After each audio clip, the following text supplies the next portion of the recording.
आराम से भैया, अच्छा लगा। एक बार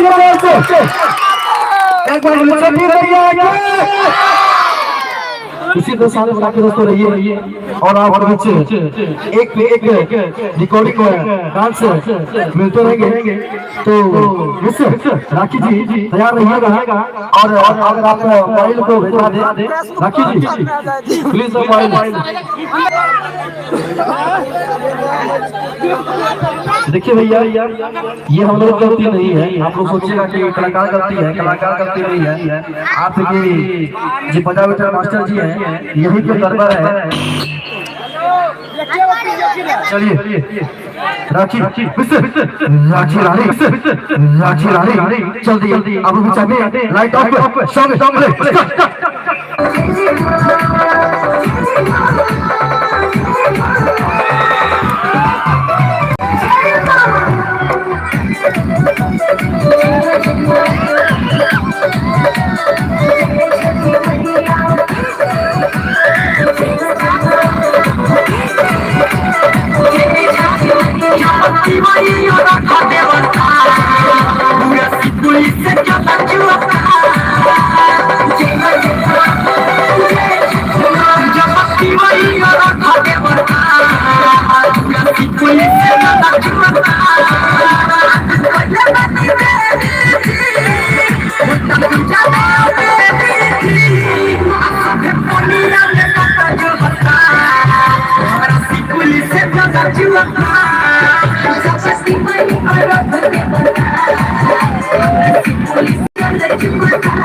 पुलिस से चला चुका सस्ती वही औरत पुलिस से चला चुका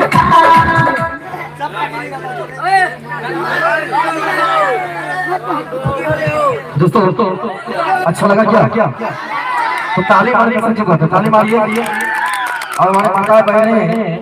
अच्छा लगा तो ताली मार दीजिए माता बहने ताली मार दीजिए बारे दोस्तों कहना है कोई नहीं करता अब इतदार मेरे दिलों की कोई नहीं करता अब इतदार मेरे दिलों की दुश्मन तो दुश्मन अपने दरबार में दिलों की और वो जो माता बहने कसर कर रही है वो ताली मार देगी जो दोस्त है और बिहार दोस्तों आपकी विचारिए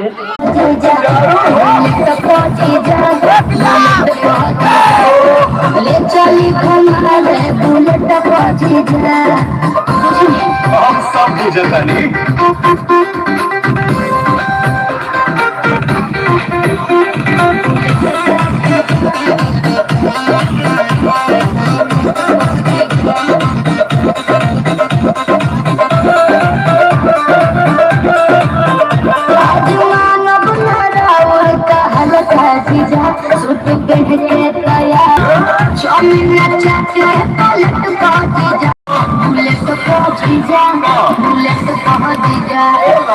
चले घुमा दे बुलेट पहुंची जा बुलेट पहुंची जा बुलेट पहुंची जा ले चली घुमा दे बुलेट पहुंची जा अरे भागत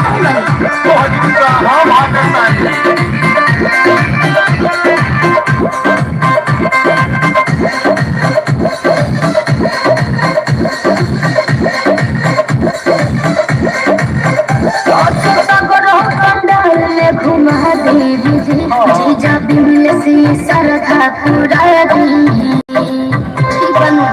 फिर कुछ ना अच्छा सुना शंकुआई के दर्शन करी वीडियो बनावे जाई मानवतिया बिना कांटे के काम मोबाइल भुलावे जाई आई है नेता गेट पहुंची जा चली पंडाल वाला गेट पहुंची जा बुलेट पहुंची जा बुलेट पहुंची जा ले चली घुमा दे बुलेट पहुंची जा बुलेट पहुंची जा बुलेट पहुंची जा ले चली घुमा दे बुलेट पहुंची जा बुझनी अच्छा चलो